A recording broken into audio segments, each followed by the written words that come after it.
Hello and welcome back, everyone, to Elevate. I hope you guys are all doing well tonight. Tonight, we're going to be talking about BD discipline. Let me start by saying most Hello founders and think welcome back, that everyone, to to double their Elevate. I revenue, hope you guys they are all. need to double their effort. They think that more leads mean more hustle, more generic outreach, and more late night CRM updates that lead nowhere. They are trapped in a model where they are the engine, not the pilot. Tonight, we're going to be breaking that cycle. We're joined by Mr. Hilal Masouti from RawSolutions. We're going to show you how to build a business development discipline that scales your revenue while actually decreasing your manual input. We're moving from the volume game to the velocity game. If you're tired of being the bottleneck in your own sales process, this is your blueprint. Let's get into the discipline. Mr. Hilal, say hi. Hello, everybody. Good evening. Thank you, Mr. Hussam, for the introduction. I'm really glad to be here. This topic matters a lot to me because I work with founders and teams who are really talented and hardworking, but they are stuck in a sales process that depends too much on manual efforts. Tonight, I hope we can simplify that and show people how to build a BD discipline that creates revenue without burning out the founder or the team. Well, I'm looking forward to having a great talk with you tonight, Mr. Hilal. But first of all, I just want to check up on you. How are you doing tonight? Are you doing well? Has today been good for you? I was fast. Everything is okay. Everything is okay. Alhamdulillah. I would say to everyone, Ramadan Kareem and have a nice time. All right, that's great to hear. That's great to hear. Okay, let's get into this. Okay, Mr. Hilal, you see founders every day who are successful, but they are exhausted. They're sending hundreds of messages and updating spreadsheets up until 2 a.m. Why is this busy work the ultimate enemy of a truly scalable sales engine in 2026? Hundreds of Well, messages and Mr. updating Hussam, spreadsheets up until 2 a.m. Why is this busy work the because a ultimate lot of enemy of a founders truly confuse scalable sales activity engine with in progress. 2026? They are busy all day Hundreds of by Well, Mr. messaging, updating Hussam, spreadsheets up by until following 2 a.m. up, by Why is this updating busy work the spreadsheets, ultimate a lot of enemy by of a founders jumping on truly confuse calls, scalable sales? activity. but the system is not improving. If the outreach is generic, the lead quality is weak, and there is no qualification process. Then all they are doing is scaling effort, not scaling outcomes. Mhm. In 2026, Mr. Hussam, the market is more crowded and attention is more expensive. So, what is called busy work becomes even more dangerous. You don't grow by doing more random actions. You grow by improving targeting, messaging, and qualification. You cannot scale revenue by scaling noise. I understand. But some CEOs might say that I know what the output needs to be. I have the future vision, and they would insist on doing most of the work themselves. They insist on being able to have the last say on every piece of output that's being made, and they would want to be doing most of the work with their own hands. What would you say to those people? Well, for this kind of people, I believe the best advice will be to learn how to delegate the work actually. Mhm. CEO should not be in the first line, or the founder should not be in the first line actually. There Mhm. should be a team who's doing the task. CEO is coming at the last step actually, where it comes the value of him, the experience of him, the knowledge of him, and the closing deal. This is the most important. Mhm. Okay, I understand. I mean, yeah, and I totally agree with what you said because some CEOs do push themselves far beyond the point that they need to. to the point where they'll always burn out in every month, which is going to completely throw a wrench in the entire chain. If the top is burnt out and can't do any work, then he won't be able to focus on any the other most important need to be focusing on. Exactly, Mr. Hussam. Exactly. This is true, actually. And one more advice I can add here for any founder or any CEO, if you want the result to be like you are there, you should train your team who are going to delegate the task to them to get with the outcome you want. Mhm. Okay. How would you say a CEO should prioritize his schedule or his day in this regard? Like, which works would he need to pay attention to and have direct involvement in? And which works would you say he shouldn't? He should allow more delegation in those sectors. Well, Mr. Hussam, if he just put a plan Mhm, and this plan includes steps, okay, he shouldn't be on every step. mhm, Okay, he should come with the outcome of the team. He should focus on that. He should focus on the reports which come to him at the end. Let's say, for example, in a BD plan, there is what we call a qualification of the lead or of the client. Okay, there should be a template for qualification. Should be a template for discovery, and there should be a template for the outcome. mhm, So when it comes to the final decision, he can interfere here. He can take the decision if the lead is qualified well. mhm. I have a question on that point. You say qualified lead. Why would a CEO care if this lead is qualified or not? Why wouldn't he just take every lead in order to be able to have higher revenue by the end of the day? I mean, if every lead that comes to me that's willing to pay, I should take them all, no? Uh, if you don't want to make your team tired and if you don't want to be tired with the lead, actually, you should qualify the lead first. This is the first step, actually, you have to take. After qualification, you should do the discovery step. Okay. In these two steps, actually, you understand the lead, you understand even the budget they have for your solution, and you can build up a perfect solution for them, at least. Hmm. Hmm. Hmm. So what you're trying to point out here that qualifying a lead will allow your team and yourself in order to be able to work more efficiently with every client and in order to be able to have a better workflow. Exactly, exactly. This is true. Hmm. Not having more leads is the solutions. Hmm. Okay. Yeah, I totally agree with what you said, and I think you said it pretty well as well. Thank you very much. All right, Mr. Hilal, let's go to the next point. Sure. In the GCC, we're seeing a massive wave of spam. Volume alone is dead.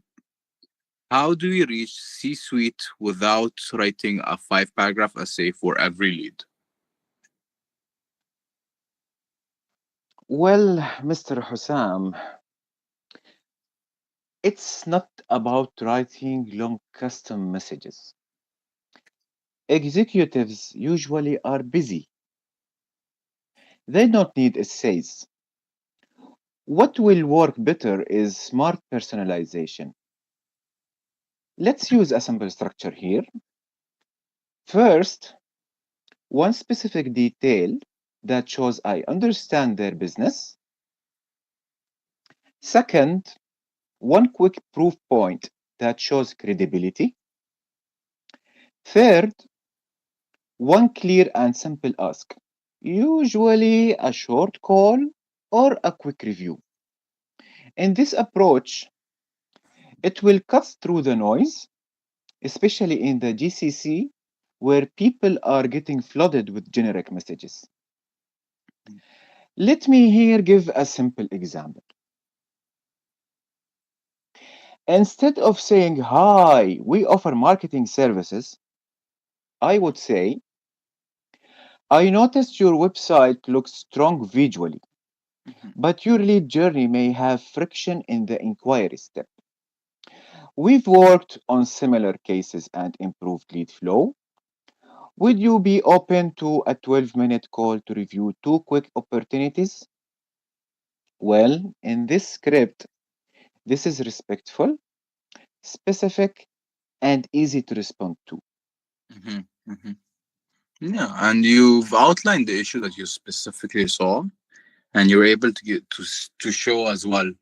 You even give a form of testimony or proof that you have worked on these type of issues before, and you would most probably have the qualification or to have this person who's going to intrigue the C level suite executive in order to take you up on your offer, especially with. Exactly, exactly, Mr. Hussam. Especially executives or C levels are always busy. You Mhm. don't need to interrupt them with generic messages. Mhm. Could you give me an example of a couple more examples of what would be considered a generic message? A generic message that you are just offering a service without discovering their business, without discovering their problems. Mhm.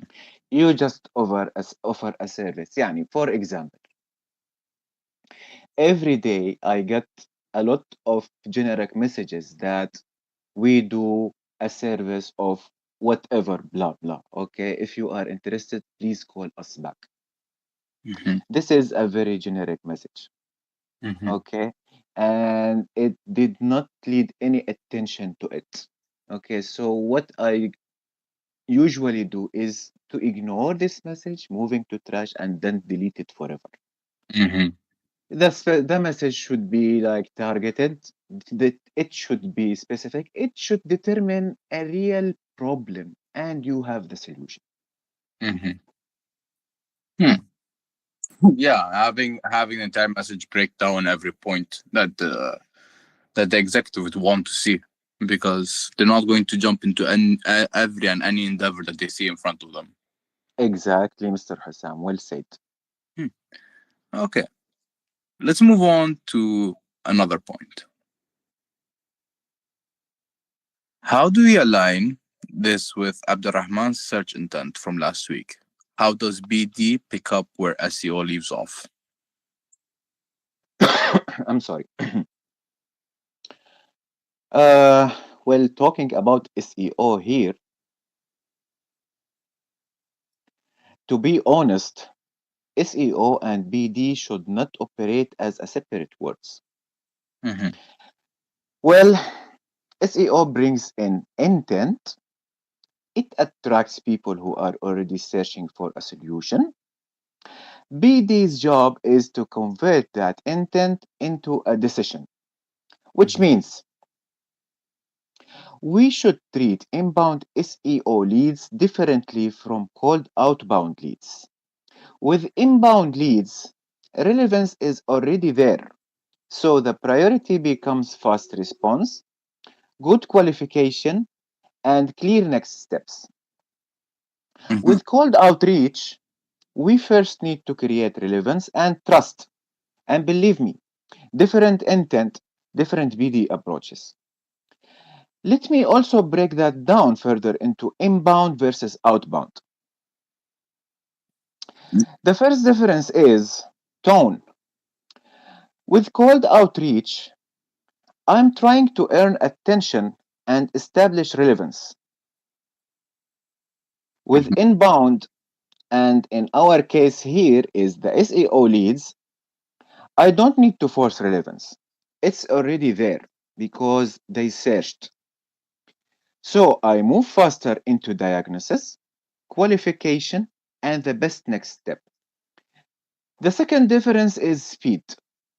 Inbound leads should get faster response because intent decays. The third difference is sales pressure. Inbound usually needs clarity more than persuasion. Okay. Could you give an example of that? Well, if we understand how SEO work, let's say for keywords. Okay, so if a person is looking for something and it hits the keyword, okay, and found, for example, a solution, which will be a link or a website that offers this solution. Okay, so this lead reached to this website or this solution. Okay, Okay. SEO did the part or did its part. Okay, here comes the BD, which take this lead, understand and qualify and explain the solution well to this lead. Okay, and check with him what is the possibility of executing this solution with him. Mhm. Okay. Well, I understand it's a bit boring now.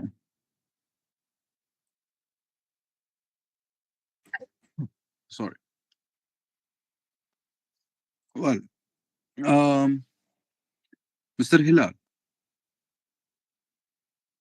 you there? I am here, Mr. Hussam. Uh, Well, right now, if you're listening to Hilal and you're realizing your sales process is just random acts of hustle, you have a BD leak.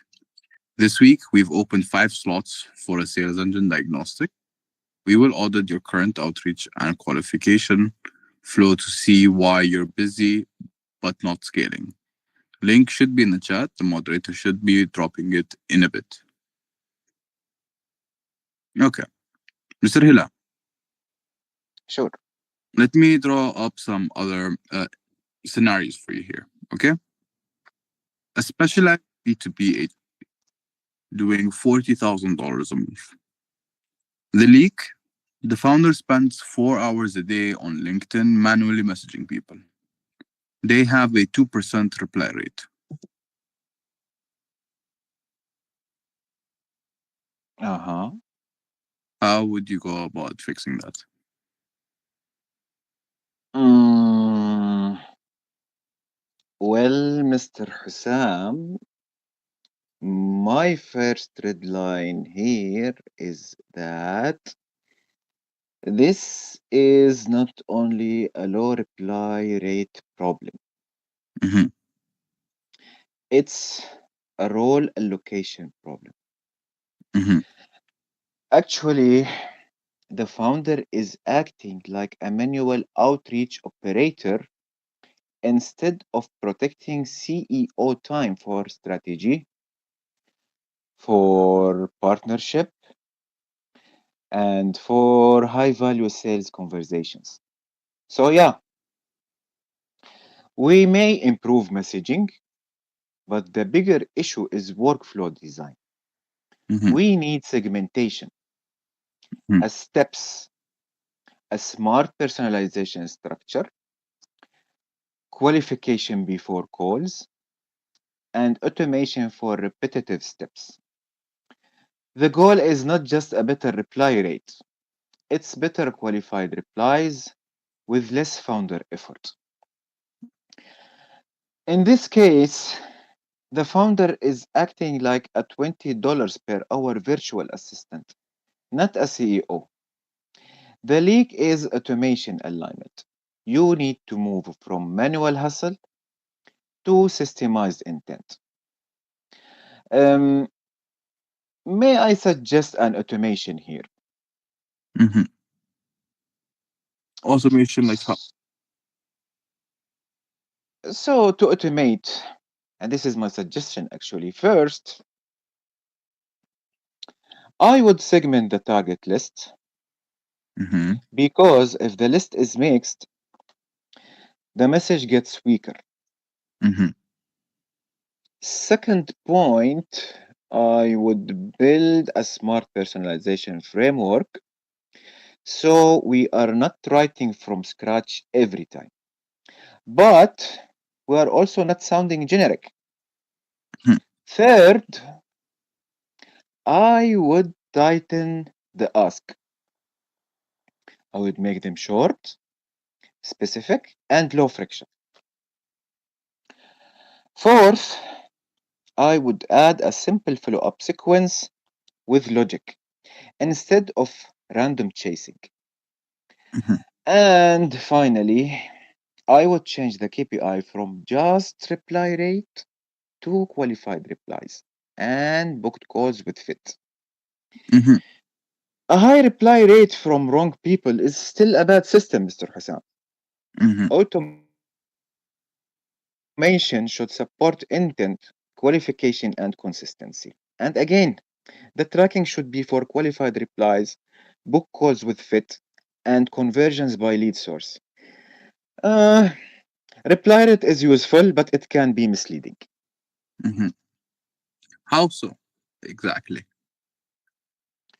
It's not about how much you are getting as a message, as a reply message. It gets the most important thing actually is getting the replies from targeted clients, Mhm. from what we call them high ticket clients. Something worth to follow up and to get outcome with it eventually. Mhm. Mhm. So replies that actually matter in the long run, not just any reply, basically. Exactly how you this is how to build a relationship actually, because Mhm. also BD is involved in building relationships with clients. Mhm. That's true. I mean, Yeah, building a relationship with your client will always help you out in the long run because it totally. trust with the client as well. Trust is very important in this. Exactly. Exactly, Mr. Hussam. Totally, Mhm. this is true. Mhm. And this point is link back to the first question that I asked you about how a lot of CEOs and C-level suites do end up wasting most of their time on random tasks just to be busybodies, busy doing some busy work, not doing the job that they're supposed to be doing and delegating properly, or using systems and tools in order to make their work more efficient and have a better overall system for their entire company. How would you say, okay, what are some of the key points that you would say that busy work would see as a CEO or as a executive? One of the main things that they, they pay attention to is the entire revenue system. How would you say a CEO focusing on busy work will will ruin the revenue? How will it directly link to the issue in the revenue system?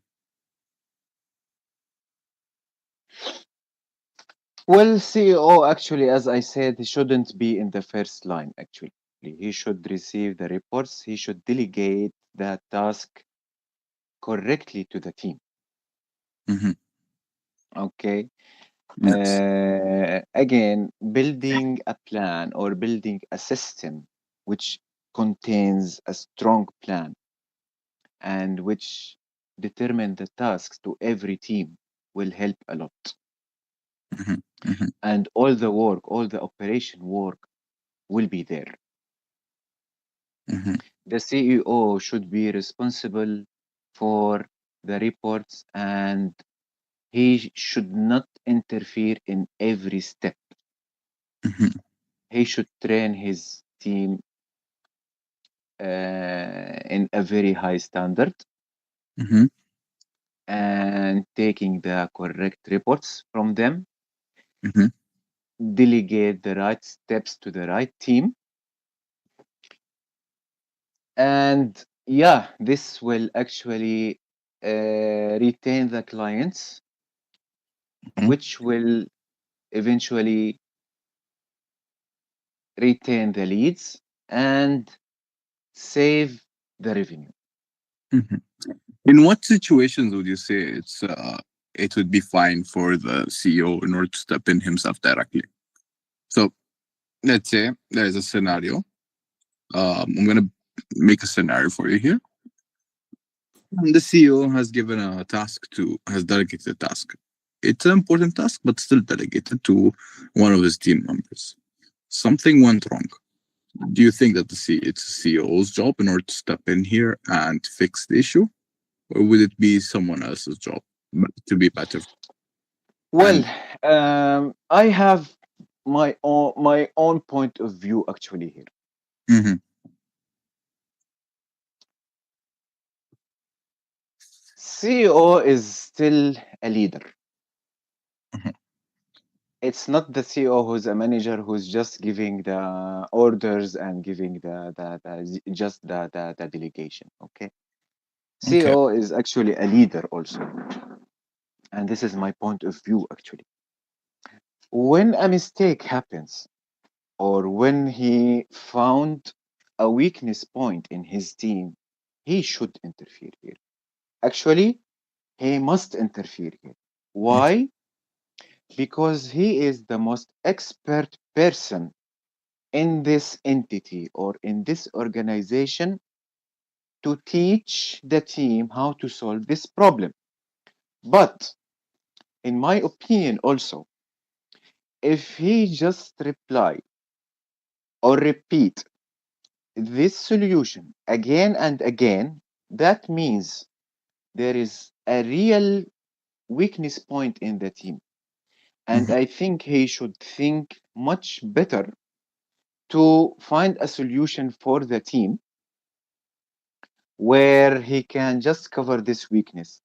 This mhm, solution could be, for an example, okay, making a list of steps when this kind of mistakes or issue happen, mhm, or it could be like more tough by replacing the team. Again, he is still responsible for training, and his responsibility actually is to train his team very perfect way to understand the business situation. mhm. This is my point of view actually. Yeah, yeah. I I I see where you're coming from. I see where you're coming from. I have a question, another question for you. Please. You are a seasoned and a very good business developer. In your opinion, what's something that a lot of CEOs look over, or executives and CEOs look over, that that could be detrimental to their entire operations or to their entire workflow? Well, let's say a truth here. Hmm. For any entity, actually, operations where is the client retainer. Hmm. It's the journey of the client. Hmm. If operations is not going smoothly and there is no customer journey, the entity will start losing the clients. Hmm. Okay, the operation is where the revenue comes. It is the cost, yes, it is the cost of any entity, but again, it is where the revenue comes. Hmm. Sales can get profit, sales can get margins, sales can get benefit, but how we keep safe this benefit by operations. So yeah, uh, I have a strong belief that CEO should have an eye on his operations. Hmm. The entire operation, specifically the customer journey and how it goes. Exactly, exactly. These days, customer journey is very important. If a client doesn't like the customer journey or the client journey itself, he may leave for the least reason. Mhm. What would you say is a major issue that a lot of companies, in your opinion, are facing with the client journey? Well, in a client journey, actually, taking care of the client is very important part. You Mhm, should take care very carefully from the clients themselves. mhm, It's not about just only doing jobs. It's also about taking care of their requirement, their inquiry, and I want to add something else here. In operations, you retain the client, but also you find new solutions for the clients. يعني for example, if you for example doing a website and this website, I'm sorry, and this what there is like let's say a weakness point. Let me just think and a quick one. A weakness point in the lead form. Okay, the operation can find this weakness point and can suggest the solution for the founder. mhm, Okay, uh, then this entity or this founder can offer actually this solution to the client and sell it. mhm, Okay, and here is coming the revenue with profit. mhm. So it I creates, I think you get my point, right? yes, yes, it creates another opportunity for you in order to target the client from a different angle, not just the angle that they wanted, an unexpected angle, an opportunity, a hidden opportunity that you could have unlocked. Exactly, exactly. In operations, there is a lot of opportunities actually that you can sell. Hmm. Hmm. Okay, I have a question. You said customer journey is one of the most important things in order that a CEO needs to be focused on and pay attention to. Mhm. Currently, uh, is there a specific customer journey mistake that you see happening? Uh, I'm not going to say specific here. I will just give examples Mhm, just to uh, explain how customer journeys are different. Let's say we have a restaurant. mhm, Okay. So the moment that the client steps into this restaurant, the customer journey begins. mhm, Depends on the customer journey itself, inside the restaurant, the environment, the vibe itself, the level of service, the customer will come back to this restaurant or not, regardless of the price. mhm, Even if he comes twice a year, one for the first time and second for a second time actually with a partner mhm, or with another person. The customer journey here will last in his memory and will encourage him to come again just to show the partner, for example, okay, what is the customer journey here? And believe me, the client, the first client who tried the customer journey at the first time will be happy actually to show his partner the customer journey from his own point of view. mhm. Okay. But one more question, if you don't mind. Yeah, sure. Most founders, we did touch on this point a little bit previously, but I want to retouch on it. Most Please. founders are taking every call that they get because they're afraid of missing a deal. What's the first step to getting them out of that 20 calls a week grind?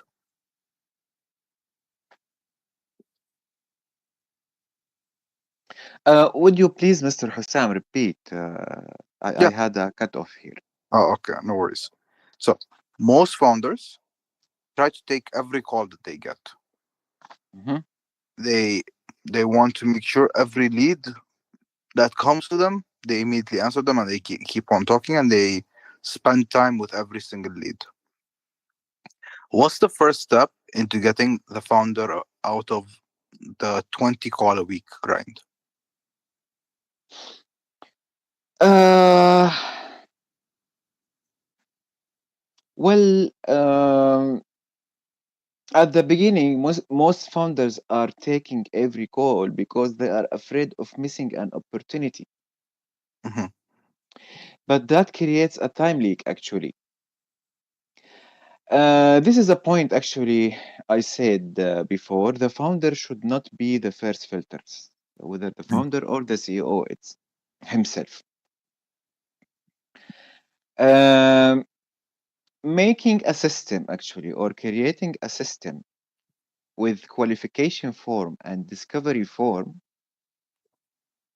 is helping a lot here. Hmm. It will qualify leads, it will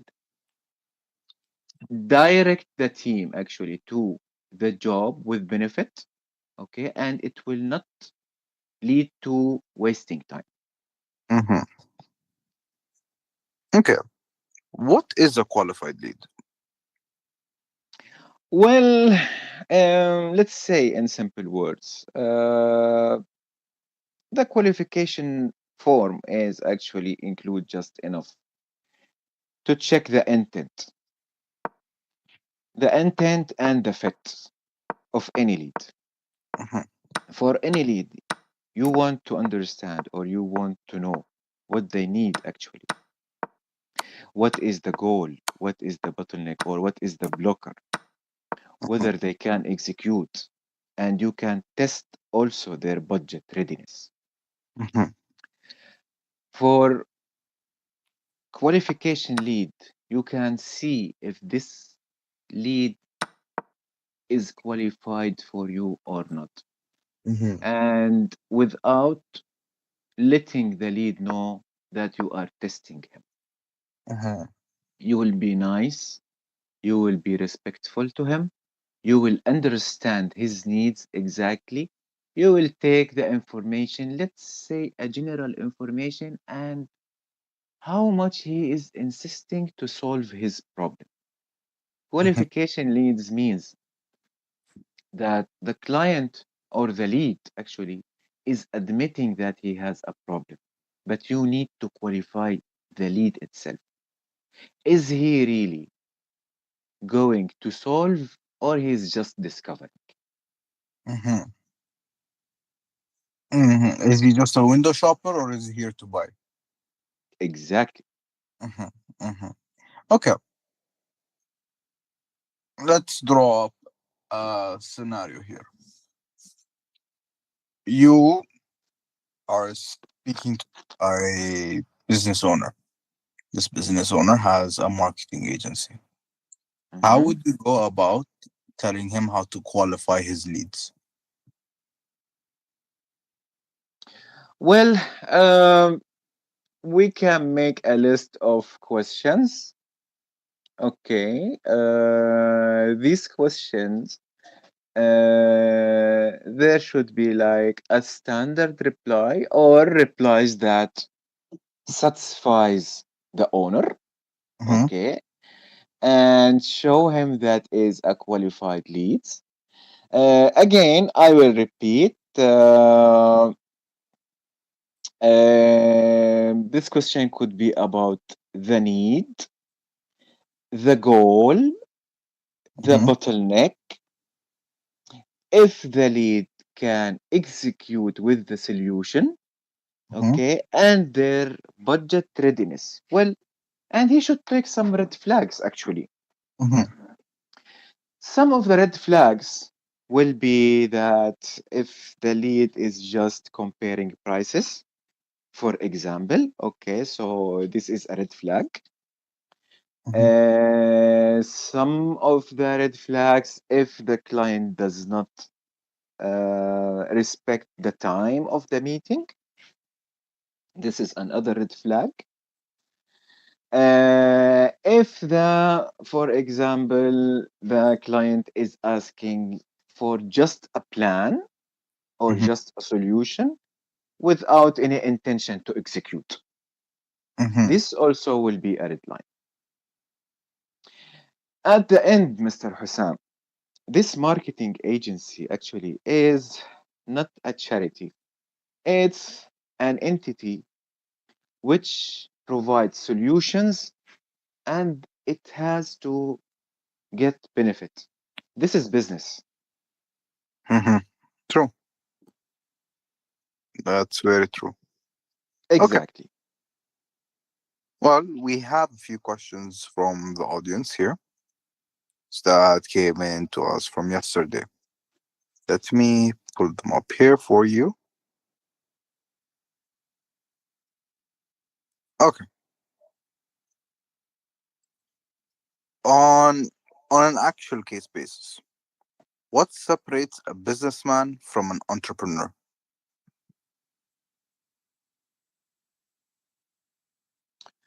Um, a businessman, actually, in my opinion, has a business who can get benefit from it. Mm-hmm. Yani, for example, there is a business, there is a plan for this business, there is a team for this business, there is a strategy for this business, and there is an outcome actually for from this business. Mm-hmm. For entrepreneur, it's just, in my opinion, it's just a general term. Okay, the entrepreneur is a rich man actually who can invest in many sectors. He can invest in many industries. The most important thing for the entrepreneur, in my opinion, actually, is the conclusion or the outcome. I think here is the difference between the two terms actually. Mm-hmm. Okay. Another question. From a business development aspect, what ensures the business lives or stays afloat?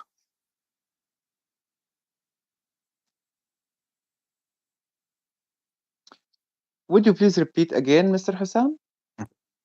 From the outlook of a business developer, what ensures a business lives or just stays afloat? Just barely scrapes by. Well, the business lives actually as long as there is a qualified clients, whereas the clients is retained very well, where there is an income or a profit which runs all the time, Mm-hmm. and where actually there is a good space to expand and scale. Mm-hmm. In my opinion, this is a success business. Okay. In your opinion, what is a business just stays afloat? Well,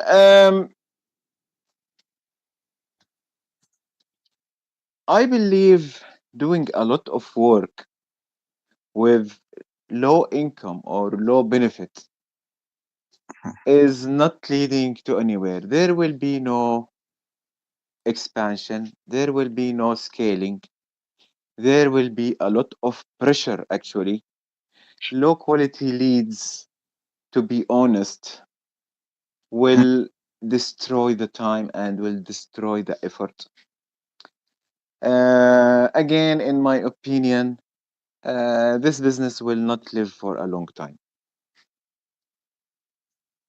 Mm-hmm. Mm-hmm. Well, we have one last question here. Please, Mr. Hussam.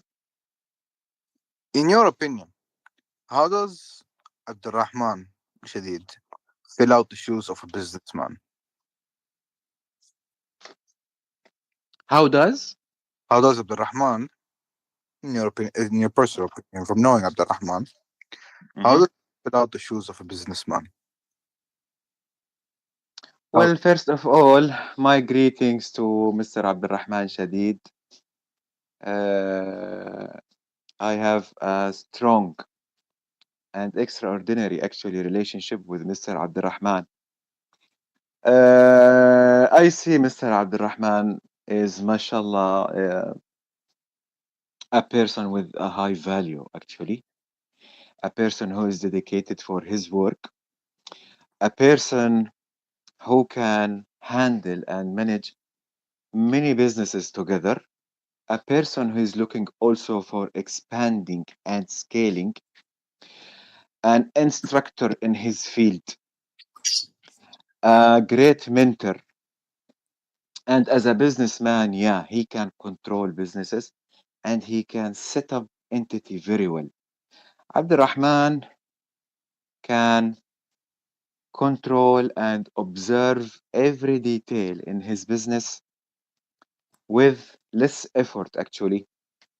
So, in my opinion, Abdurrahman is a great businessman. Mhm. Those are some nice words. I'm sure Abdurrahman appreciates them. Yes. And again, my greetings to Mr. Abdurrahman Ramadan Kareem. Mhm. Well, for the final question that we have here, how do you Please, ma- Mr. Hassan. how do you maintain ihsan, excellence in sales without being pushy? Well, for me, Ihsan in sales means honesty, clarity, and service. Mhm. It changes the intention behind the conversation. Well, I'm not trying to force a sales. I'm trying to understand the problem and guide the person toward the right decision. If my solution is not the right fit, then part of Ihsan is to say that clearly. And if my solution is truly helpful, then offering it sincerely is not pushy, it's responsible. Mhm. Mr. Hussam, Yes. pushiness usually comes from chasing commission. Service comes from understanding the problem first. And this leads me to another question actually. Is sales a service? Well, absolutely it is, if it is done with integrity. I think the bad reputation of sales comes from manipulation and pressure. But real sales is about understanding a real problem, being honest about fit, and helping the client move toward to a better outcome. In that mindset also improves long-term business because trust compounds. Mhm. No, that was nicely and beautifully said. Thank you. Thank you, Mr. Hussam. And I'm just going to repeat this as well. If during this conversation with me and Hilal, you realize that your sales process isn't the way it needs to be, that you would need help with auditing your sales process, the moderator has dropped down the link for the sales engine diagnostic. I'm gonna ask him to drop it in the chat one more time and sign up. There's currently 5 slots available. I hope to see you there, and I hope that we will be that everyone has gained from this conversation that me and Mr. Hilal have had. And I wish everyone a great Ramadan and a good night. Goodbye.